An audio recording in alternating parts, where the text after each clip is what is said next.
Hi, I'm Charles with AniCap. Previously, Bai was accepted as a disciple to become an immortal.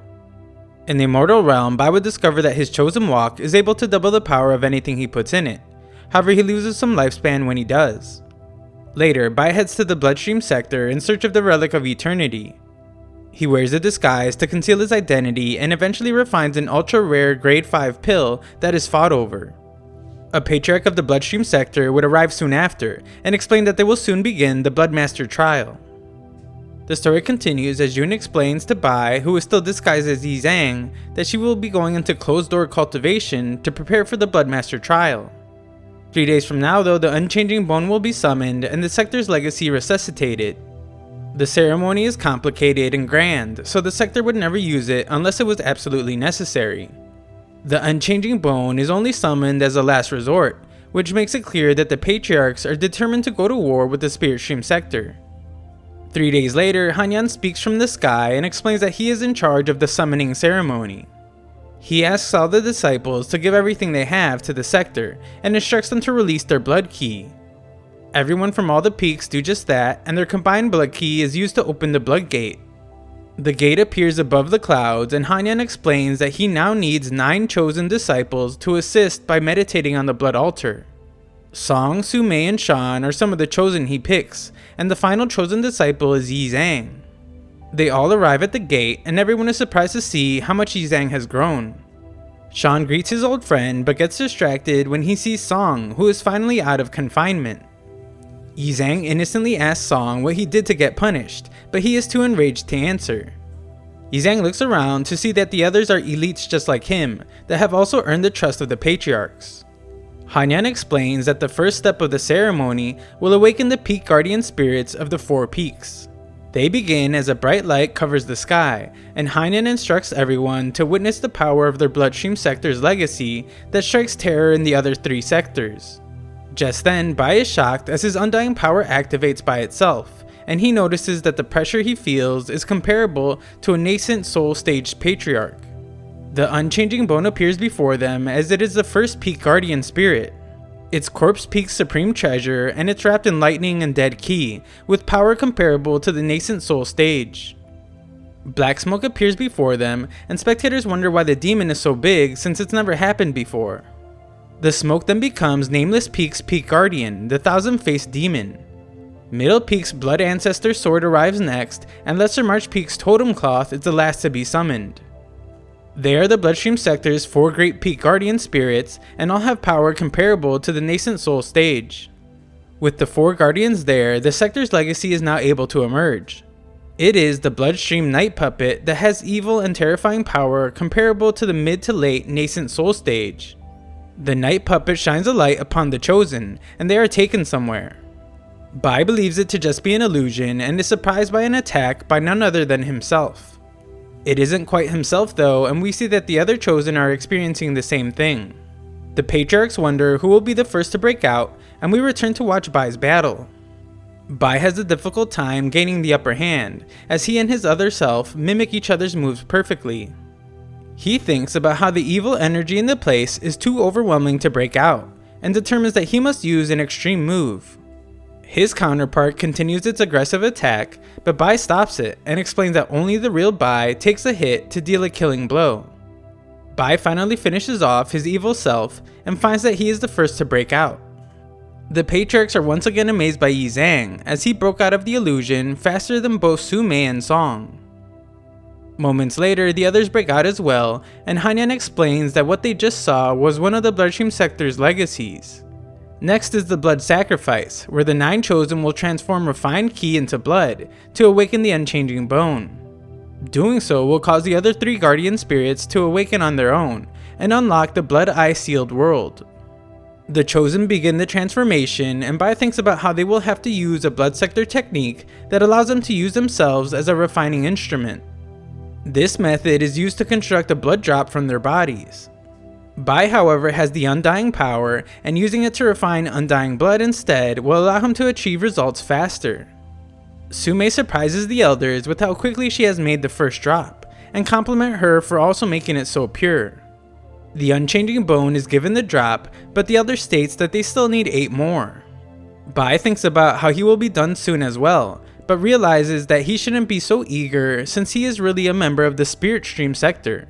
This being the case, he determines that with such an abundance of blood ki around, it would be best if he kept some for himself to increase his own cultivation. He looks at the other chosen to see that they are taking too long, and realizes that they are keeping blood ki for themselves already.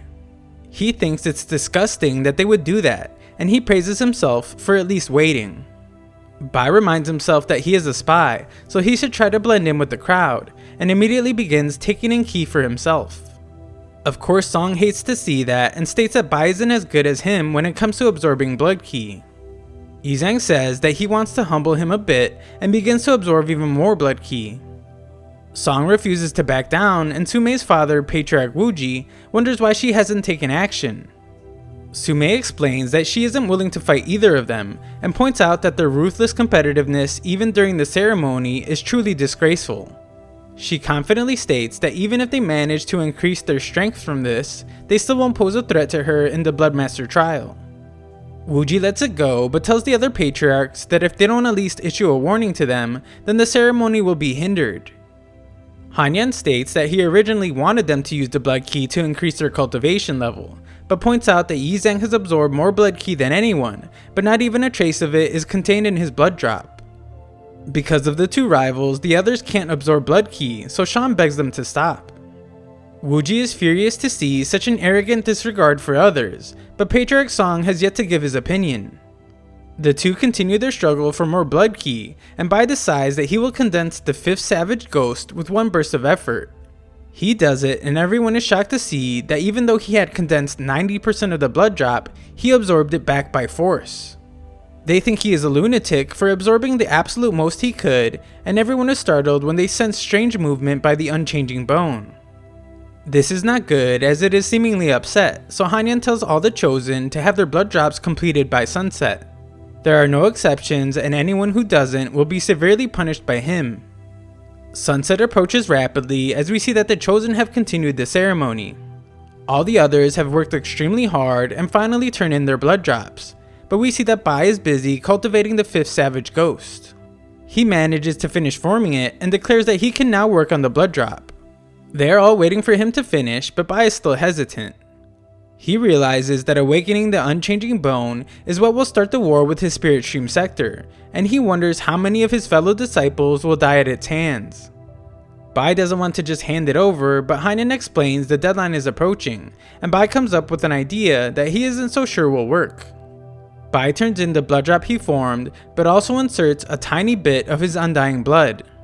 He assumes that it won't be detected since his undying blood is authentic, and everyone else's is an imitation. Bai hopes that even if Nian can detect the difference, he will just assume that Yizang worked harder on it. Furthermore, Yizang has the blood ancestral reversion, and this should help disguise it as well. Bai waits nervously, but is relieved to see that Nian allows it to pass to the unchanging bone. Everyone watches the Guardian with great anticipation for its awakening, but are shocked to see that something is wrong. Nothing seems to come of it as it releases a burst of energy, and Bai is amazed to see just how powerful it is. The unchanging bone disappears into the sky, and Bai is once again taken somewhere. In another realm, a voice calls out to Bai and tells him to search for the person behind the voice.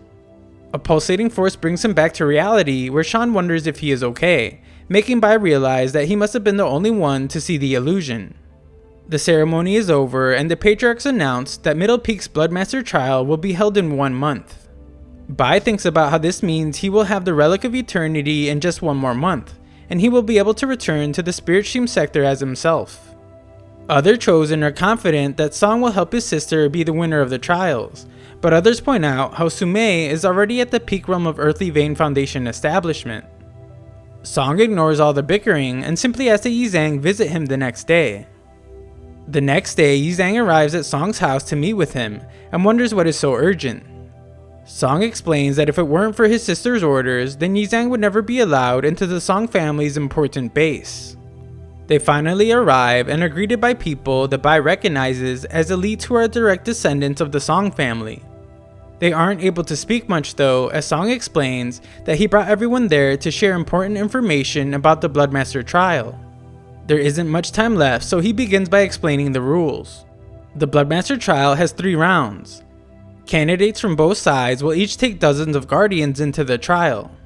The only duty of a guardian is to do their best to escort the respective leader into the blood ancestor heart chamber. They must do it before the other party to seize the blood crystal and become the bloodmaster. In the first round, the blood ancestor's approval has to be obtained. Based on past trials, this part usually eliminates half of the guardians, and he reveals that death is actually a common occurrence. In the second round, everyone must fight for resources so that they can have the winning advantage in the next round. During this time, guardians from both sides will fight, even to the extent of death. The final round will be a straight path towards the heart chamber.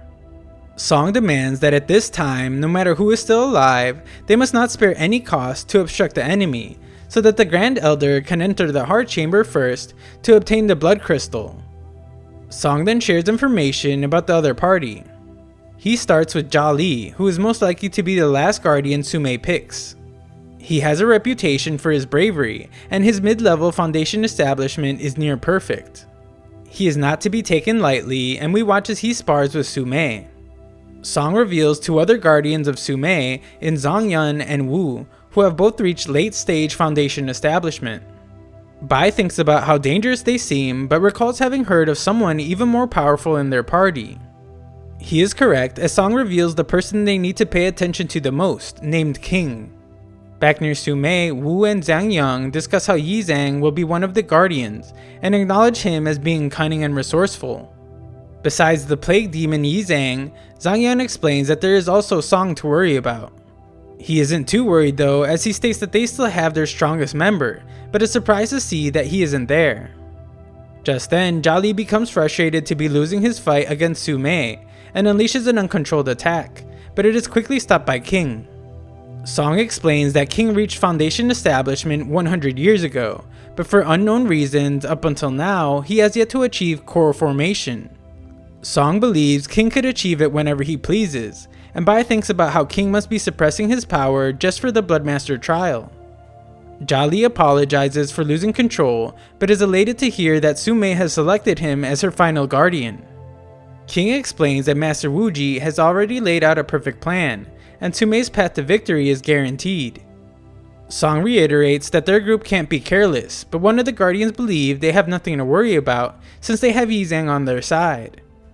He states that Yi Zhang is only a tiny bit weaker than King, but explains that Yi Zhang has also achieved so much more. The other guardians plan to leave King to him, but Bai realizes they are trying to trick him, and he thinks about how he has played these games before. Yi Zhang explains that he cannot bear such a burden, since a mid-stage cultivator defeating someone near the core stage is unheard of. He takes full responsibility for shamefully not having a strong enough cultivation and not being able to create a miracle. However, he has thought of someone else to do it and selects Zen. Yi Zhang expresses great confidence in him as he explains that he is best suited to fight King, since he is at late-stage foundation establishment. He also points out Song as another candidate to fight him, and says that they must do everything they can for the Song family. Elsewhere, Su-mei is told that the blood ancestor is already in eternal sleep, but there are still some restrictions in his body. It's impossible to enter by force, but Su-mei is given a pill to help with her mission. Back nearby, we see that he is practicing his 6 Savage Ghost technique, and is glad to see that in a month he has finally mastered it. Jun barges in and assumes that Yi Zhang has already been updated on the trial. Yi Zhang wonders if becoming bloodmaster is so important to her that it has caused her to be so breathless. Jun explains that for many years, the Middle Peak has always been under the control of the Song family. Generations of bloodmasters were the chosen from the Song family. However, this year, because of a trade, Su-mei was granted the right to fight for the bloodmaster. The trade was made for information on the heavenly path of foundation establishment, but unfortunately Song failed to achieve it. Su-mei managed to reach earthly foundation establishment though, so Jun is the only one with a chance to defeat her now. She pleads for Yi Zhang to help her achieve her goal, and promises to recommend him as the next Grand Elder afterwards. This way, a lot of matters between them will no longer be impossible. Yi Zhang promises to be at the Bloodmaster Hall for her the next morning, but points out that the relationship between them doesn't require any conditions. The next day, all the participants arrive at the Bloodmaster Hall, and both sides do a lot of trash talking. Sume explains her intentions to win the position of bloodmaster and asks that June give up now rather than throw her life away. June promises to humble Sume as she believes that she is speaking far too arrogantly. Sume has no interest in listening to her and explains that June is already at a disadvantage since she is short one guardian. Song explains that it doesn't matter as they will win anyway, just as the patriarchs arrive. Wuji points out how the Song family has controlled the Middle Peak for far too long, and it's time for a change. Patriarch Song warns that he not be overconfident, as Hainan is astonished to see that they are already bickering. He then points out that June's party seems to be missing a person, and Wuji explains how hard it must be to find a chosen willing to sacrifice themselves for a lost cause. Just then, Yizang arrives wearing the legendary Blood Warrior robe forged for him, and spectators are amazed to see the artifact that is able to resist an attack from a core foundation expert. Just then, we get a glimpse of when Jolly was told that Yizang would be his greatest opponent, and given an item that will help him clear all obstacles in the trial. Jolly thanks the man, who explains that he is on good terms with Wuji, and we shockingly see that this man is Patriarch Hainan. All the participants are now accounted for, and Wuji determines that the Song family must have gone through great pains to recruit Yizang. Hainan can understand why they would want him on their team, as there hasn't been an apothecary master in the blood sector in some time. With Yizang around, the sector will no longer have any shortcomings. Yizang and Song must be stopped from arguing as the patriarchs explain how serious the trial is. It's a competition between families, but it also concerns the future of the Middle Peak and the sector. Hainan asks that everyone do their best, and the Blood Sector Middle Peak trial finally begins. The patriarchs work together to create a fissure in the ground, and June explains that once you enter, it will be the first round of the trial called the Endless Blood World. She warns that while he will have to fight other guardians, there will also be countless murderous blood beasts that will need to be fought as well. June finishes her speech by stating how good a test it will be for them all. Sume only states that her party should focus on obstructing the enemy, and both contestants ask that their team kill without mercy. Guardians begin rushing in as June explains that she will await them in the second round after they are victorious. Yizang heads inside as well and confidently tells her not to worry as he will make sure they win. As Bai falls into the fissure, he remembers what he was told by June. She reminded him that the blood sector was built on a hand extending out of the heaven-reaching river. All the techniques of the sector were created from researching this giant hand. For this reason, they named the giant the Blood Ancestor. By following the blood vessels into the heart chamber, one can obtain the heart blood crystal corresponding to the Middle Peak and acquire the approval of the Blood Ancestor. Doing so will mean gaining the power of the blood key that can shake a peak and subdue a peak's worth of cultivators. It means becoming the bloodmaster. As the guardians descend, Bai questions how what they are going through could be considered a trial, since everyone is clearly just being eaten. Song explains that the blood orbs only allow one guardian from each side to enter, and all of Sume's guardians have gone inside already. The orbs will suck in any one of them that is closest to it. Inside the blood orbs there is a mountain of will. The first to reach the top of the mountain and take over the will of the world is the winner. Song tells Yizang to win so that he doesn't embarrass the Song family and heads into one of the blood orbs, but embarrassingly is not sucked in. None of June's other guardians get sucked in either, and Song is shocked to see that all the blood orbs are gathering around Yizang. The orbs have never behaved this abnormally before, and Yizang must explain that he hasn't done anything. He chooses one to enter and finds himself in a place called the Endless Blood World. Just then, Bai sees the Mountain of Will in the distance and can sense that it appears to be calling out to him. Elsewhere in the same world, someone is attacked by a beast, and we see that Yizang's opponent is Jolly. Despite the random transport, Jolly explains that he was brought exceptionally close to the Mountain of Will, and he wonders how lucky he can be. He states that his opponent is even luckier since he will be able to take the Mountain of Will without having to kill him. Just then, the ground begins to shake as Jolly makes it to safety, but he is stunned to see that the ground was actually a ferocious blood beast. Jolly apologizes profusely as he realizes that this creature couldn't even be fought off by a Foundation Establishment cultivator, and it luckily calms down. He is unsure of how to handle this situation, so he decides to find and kill the Song Guardian in this world with him. However, he doesn't even get the chance to move, as he is instantly attacked by another creature from the water. Things are far too dangerous, and Jolly begins to wonder if there is a hidden test inside this world. He manages to defeat the beast, as he is glad that there was only one, but finds that his luck isn't that good when several more appear. Jolly barely manages to defeat them all, and he assumes that his Song Guardian counterpart must have already been eaten by blood beasts. We then watch as Bai walks around and complains about how things have been way too peaceful.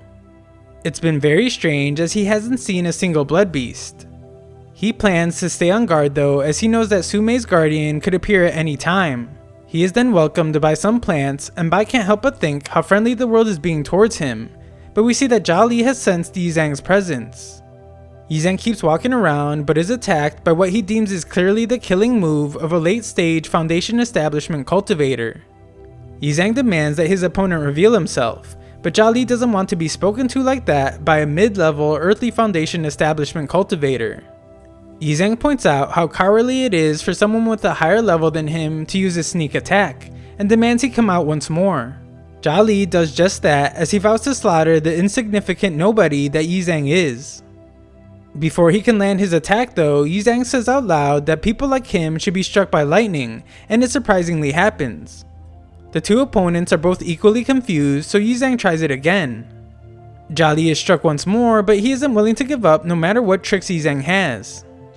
Jolly prepares another attack, but pauses, and Yizang commands lightning to strike him down again.